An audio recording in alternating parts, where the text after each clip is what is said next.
இந்திய கிறிஸ்தவர்களாக, அதிலும் முக்கியமாக தமிழ் கிறிஸ்தவர்களாகிய நாம் மெட்டீரியல் வைஸ், கேபிட்டலிசம் வைஸ் மிகுதியாக ஆசீர்வதிக்கப்பட்டிருக்கிறோம் என்பதிலே சந்தேகமில்லை. இந்த நிலையிலே எப்படி நம்முடைய மெட்டீரியல்ஸை, நம்முடைய பொருட்களை எப்படி பாதுகாப்பது, நம்முடைய உடைமைகளை எப்படி பாதுகாப்பது, புதிதாக வீடுகள் வாங்கும்போது அதை எப்படி ஆசீர்வதித்து ஜெபிப்பது, இவையெல்லாம் கிறிஸ்தவர்கள் மத்தியிலே மிகப்பெரிய ஒரு கேள்விக்குறி. அதே நேரம் இதற்கென்று ஸ்பெஷல் சடங்குகள், சடங்காச்சாரங்கள், பின்னும் ஜெபிக்கின்ற முறைமைகளை எல்லாம் திருமறைக்கு புறம்பாக, இல்லை என்றால் திருமறை சார்ந்தோ திருமறைக்கு புறம்பாகவோ தமிழ் கிறிஸ்தவம் இந்த நாட்களிலே அதிகமான சடங்காச்சாரங்களை செயல்படுத்தி வருகின்றது. அதிலே மிகவும் முக்கியமாக திருமறைக்கு முரணாக நாம் தவறு என்றே நினைக்காமல் செய்கின்ற, நம்முடைய ஜெபங்களிலே அதிகமாக பயன்படுத்துகின்ற ஒரு தவறினை குறித்து தான் இந்த நாளிலே நாம் சிந்திக்க இருக்கிறோம். ஏற்கனவே சாத்தானை ஜெபங்களில் கட்டுவது தவறு என்று ஏற்கனவே சிந்தித்திருக்கிறோம். ஒருவேளை நீங்கள் அதை குறித்து பார்க்க விரும்பினால் நீங்கள் எங்களுடைய சேனலில் உள்ள வீடியோக்களை பார்த்து பயனடையும்படி உங்களை அன்போடு கேட்டுக்கொள்கிறேன். இந்த நாளிலே எல்லோரும் பொதுவாக பிரயாணத்திற்கு ஆயத்தமாகும் முன்பு, இல்லை என்றால் தங்கள் புதிதாக வாங்கி இருக்கின்ற வாகனம், கேட்கெட்ஸ், இவைகளுக்கெல்லாம் ஜெபம் பண்ணும்போது இவனமாக ஜபிக்கிறதை நான் கேட்டிருக்கிறேன். இயேசு கிறிஸ்துவின் இரத்தத்தை நாங்கள் தெளிக்கிறோம், எங்கள் வாகனத்திற்கு முன்பதாக இயேசு கிறிஸ்துவின் இரத்தம் தெளிக்கப்படுவதாக, எங்களுடைய பிரயாணத்திலே எல்லா போற பாதையிலே இயேசு கிறிஸ்துவின் இரத்தம் தெளிக்கப்படட்டும், எங்கள் நிலைக்கால்களிலே இயேசுவின் இரத்தத்தை பூசுகிறோம், எங்கள் மொபைல் போன்ல இயேசுவின் இரத்தத்தை பூசுகிறோம், இயேசுவின் இரத்தம் ஜெயம், இயேசுவின் இரத்த கோட்டைக்குள்ளே, ஆண்டவரே இயேசப்பா எங்களை உங்களுடைய இரத்த கோட்டைக்குள்ளே மறைத்து கொள்ளும். இப்படியெல்லாம் நம்ம நிறைய ஜெபம் பண்றோம். அதே மாதிரி ஃபாதர் பெர்க்மன்ஸ் அழகான ஒரு பாட்டு, ரொம்ப கடந்த நாட்களிலே ரொம்ப ஃபேமஸான ஒரு பாட்டு, இப்போ இல்ல. இரத்த கோட்டைக்குள்ளே நான் நுழைந்து விட்டேன், இனி எதுவும் அணுகாது, எந்த தீங்கும் ஈண்டாது. இதுல என்ன தவறு இருக்கிறது அப்படின்னா, அதுல ஒன்றும் தப்பு இல்லை. நான் அதிலே அந்த பாட்டிலே குறை இருக்கிறது என்றெல்லாம் நான் இந்த நாளிலே சொல்ல வரவில்லை. ஆனால் இப்படி நாம் ஜெபிப்பது திருமறைப்படி சரியா இல்லையா என்பது ஒரு மிகப்பெரிய கேள்வி. அநேகருக்கு இவன் என்னடா வேற வேலை இல்லாம இப்படி நம்ம ஜெபம் பண்றதெல்லாம் இவன் குறை சொல்றதுக்கு வந்திருக்கிறான் அப்படியும் ஒருவேளை யோசிக்கலாம். ஒருவேளை உங்களுக்கு நான் சொல்லுவது திருமறைக்கு முரணானது என்று உங்களுக்கு சரியாக அதை விளக்க முடியும் என்றால், அதற்கான பிப்ளிக்கல் ரெஃபரன்ஸ் சரியாக கொடுக்க முடியும் என்றால் நீங்கள் கமெண்ட்ஸ்ல அதை தெரியப்படுத்தும்படி அன்போடு கேட்டுக்கொள்கிறேன்.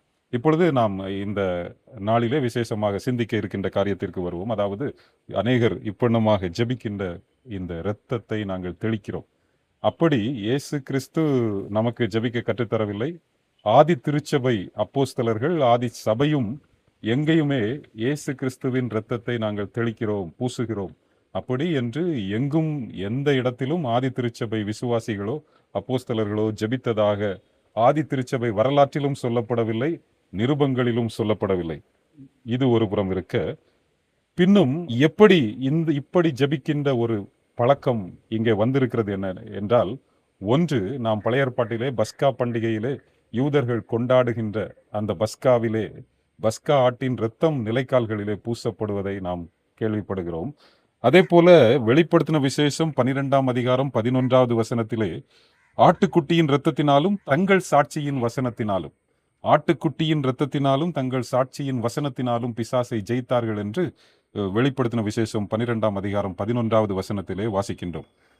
ஆக பழைய ஏற்பாட்டிலே யாத்திராகமம் 12ஆம் அதிகாரத்திலே பஸ்கா அடிக்கப்பட்டது, அதனுடைய இரத்தம் நிலைக்கால்களிலே பூசப்பட்டது.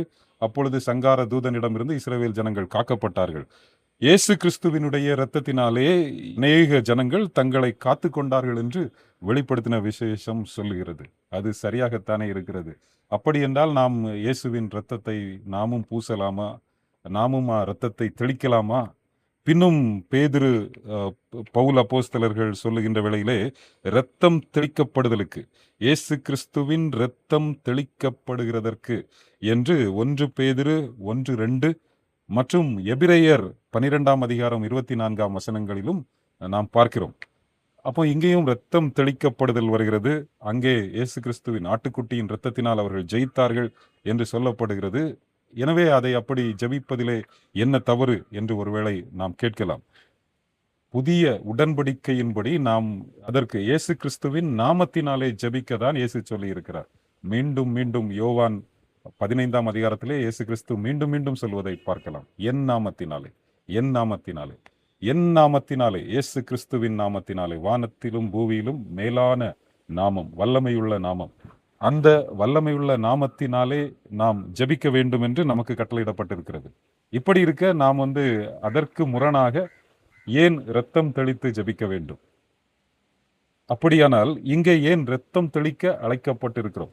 இது ரெண்டும் சரியாகத்தான் இருக்கிறதோ என்று தோன்றினாலும் இதில் ஒரு ரொம்ப முக்கியமான ஒரு காரியம், இயேசு கிறிஸ்துவின் இரத்தம் தெளிக்கப்படுவதற்கு நாம் அழைக்கப்பட்டிருக்கிறோம். நாம் இரத்தத்தை தெளிப்பதற்காக அல்ல. அது ரொம்ப முக்கியமான ஒரு காரியம். இயேசு கிறிஸ்து அவருடைய இரத்தத்தினால் நம்மை மீட்டிருக்கிறார். அவருடைய இரத்தத்தை நாம் தெளிக்க நமக்கு அதிகாரம் இல்லை. இரத்தத்தை தெளிப்பவர் ஆசாரியர், அடிக்கப்பட்ட ஆடு அவரே. இயேசு கிறிஸ்து தான் ஆசாரியர், அவரே அடிக்கப்பட்டார். அந்த இரத்தத்தை அவர் தெளிக்கிறார். அவர் நம் மீது தெளித்ததினால் நாம் மீட்கப்பட்டோம். அவ்வளவுதான். அந்த இரத்தத்தை எடுத்து நாம் தெளிப்பதற்கு நாம் மிகப்பெரிய, இயேசுவை விட பெரிய ஆசாரியர்கள் அல்ல. அந்த இரத்தம் அப்படி அவ்வளவு ஏதோ சீப்பான ஒரு மெட்டீரியல் அல்ல. நம்ம மொபைல்ல தேய்க்கிறது, கார்ல தேய்க்கிறது, வீட்டு வாசல்ல தேய்க்கிறதுக்கு அளவு இயேசு கிறிஸ்துவின் இரத்தம் அவ்வளவு தரக்குறைவாக நாம் எண்ணிவிடக்கூடாது. இதை குறித்து தமிழ் கிறிஸ்தவம் மிக ஜாக்கிரதையாக இருக்க வேண்டும். இது பைபிளுக்கு முரணான ஒரு கிறிஸ்தவம். இது மனிதர்கள் எங்கிருந்து தொடங்கினார்கள் இந்த பாரம்பரியத்தை என்று எனக்கு தெரியவில்லை. ஒருவேளை உங்களுக்கு தெரிந்தால் என்னோடு பகிர்ந்து கொள்ளுங்கள். ஆனால் இது மிக மோசமான, கேவலமான ஒரு செயல் என்று சொல்லுவதிலே எனக்கு எள்ளளவும் தயக்கம் இல்லை. இங்க என்ன நம்ம பண்றோம்னா, we are spiritualizing physical things and physicalizing the spiritual, spiritualizing the physical and physicalizing the spiritual. இந்த நம்முடைய வீடுகள், நம்முடைய காரு, இது எல்லாமே எல்லாவற்றையும் ஆண்டவர் நமக்கு பாதுகாப்பார். அது பிசிக்கல் ஆப்ஜெக்ட்ஸ் ஆண்டவர் நமக்கு ஆசீர்வதித்து தந்திருக்கிறார். ஓகே, அதை நம்ம அதுக்காக ஆண்டவரே இதை பார்த்து பாதுகாத்துக் கொள்ளும் என்று நாம் அதற்காக ஸ்பெசிஃபிக்காக நாம் ஜெபிக்க வேண்டிய அவசியம் இல்லை. முதலாவது தேவனுடைய ராஜ்யத்தையும் அவருடைய நீதியையும் தேடுங்கள், அப்பொழுது இவைகள் எல்லாம் உங்களுக்கு கூட கொடுக்கப்படும். அப்படின்னா நான் உங்களுக்கு காரு, பங்களா எல்லாம் கொடுக்கப்படும் என்று சொல்லுவதற்காக நான் இந்த வேளையில இதை பகிர்ந்து கொள்ளவில்லை. மிக முக்கியமாக நாம் அவருடைய இரத்தத்தினாலே மீட்கப்பட்டிருக்கிறோம். விலையேற பெற்ற இரத்தம், ஆபேலின் இரத்தத்திலும் மேலான இரத்தம். அந்த விலையேற பெற்ற இரத்தத்தை நாம் தாழ விழுந்து வணங்க வேண்டுமே தவிர, நான் இந்த இரத்தத்தை பூசுகிறேன், இந்த இரத்தத்தை தெளிக்கிறேன் என்று சொல்லுவதற்கு நமக்கு எள்ளளவேனும் அதிகாரம் இல்லை, அவசியமும் இல்லை என்பதை நாம் புரிந்து கொள்ள வேண்டும். இதை நன்கு புரிந்து கொள்ள நான் 2 காரியங்களை உங்களோடு பகிர்ந்து கொள்ள விரும்புகிறேன். மிக முக்கியமாக மோசேயினுடைய வாழ்க்கையிலே நடந்த சம்பவத்தை இதோடு நாம் ஒப்பிட்டு பார்க்கலாம். மோசே ஏன் கானானுக்குள் செல்லவில்லை என்று ஆண்டவர் சொல்லி இருப்பதை நாம் எண்ணாகமம் புத்தகம் 20ஆம் அதிகாரத்திலே வாசிக்கிறோம். அங்கே மேரிபாவின் தண்ணீர்களிடத்திலே அவன் அவசரப்பட்டதை நாம் பார்க்கிறோம்.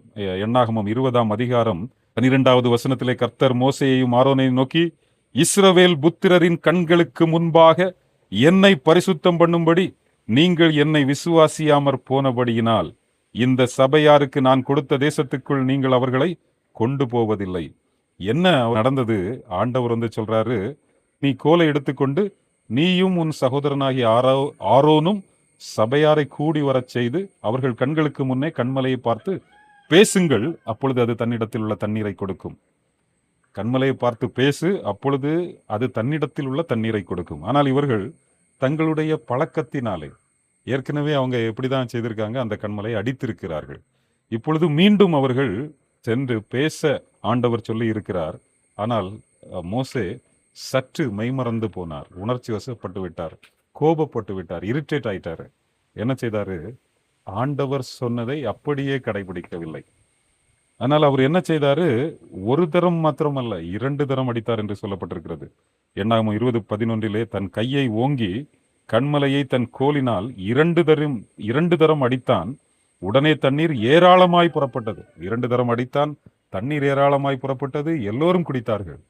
ஆனால் ஆண்டவருடைய வார்த்தை வந்தது, மோசே, நீ கானானுக்குள் இந்த ஜனங்களை அழைத்து செல்ல போவதில்லை. முதல் தரம் ஆண்டவர் அடிக்க சொன்னார், 2ஆம் தரம் ஆண்டவர் பேச சொன்னார். இதை கிறிஸ்துவினுடைய வாழ்க்கையிலே நாம் ஒப்பிடலாம். கிறிஸ்தவத்திலே கிறிஸ்துவின் மிகப்பெரிய நீதியை நிறைவேற்றின அந்த செயலோடு நாம் இதை ஒப்பிட முடியும். ஏற்கனவே பவுல் 1 கொரிந்தியர் 10ஆம் அதிகாரத்திலே சொல்லி இருக்கிறார், அந்த கண்மலை கிறிஸ்துவை தான் அடித்து அந்த தண்ணீரை குடித்தார்கள் என்று பவுல் 1 கொரிந்தியர் 10 சொல்லுகிறார். இங்கே நாம் கிறிஸ்துவானவர் நமக்காக ஒருமுறை அடிக்கப்பட்டார், நமக்காக அவர் இரத்தம் சிந்தினார், அதிலே விசுவாசம் வைத்து அவருடைய நாமத்தின் மேல் விசுவாசம் உள்ளவர்களாய் அவருடைய நாமத்திலே நாம் கேட்க அழைக்கப்பட்டிருக்கிறோம். அவருடைய இரத்தத்தை மீண்டும் அடித்து அவருடைய இரத்தத்தை தெளிப்பதற்கு நாம் அழைக்கப்படவில்லை என்பதை நாம் புரிந்து கொள்ள அழைக்கப்பட்டிருக்கிறோம். எனவே நாம் ஜெபிக்கும் போது அஞ்ஞானிகளைப் போல வீண் வார்த்தைகளை அலப்பாமல், ஏதோ நிறைய தேவையில்லாத காரியங்களை நாம் ஜெபிக்காமல், ஆண்டவர் நமக்கு கற்பித்து தந்த விதத்திலே ஞானமாய் நிதானமாய் பொறுமையாய் ஜெபிக்க நம்மை ஆண்டவர் அழைக்கிறார். ஒருவேளை நமக்கு ஜெபிக்க சரியாக தெரியவில்லை என்றால் பரமண்டல ஜெபம் ஒன்றே போதுமானது. தொடர்ந்து நாம் இதை குறித்து சிந்திக்கலாம். இந்த பரமண்டல ஜெபம் ஏன் முக்கியம், அதிலே என்ன சொல்லப்பட்டிருக்கிறது, அதன் அடிப்படையில் நாம் எப்படி ஜெபிப்பது, இவற்றை நாம் பின்னொரு நாளிலே காணொலியிலே சிந்திக்கலாம்.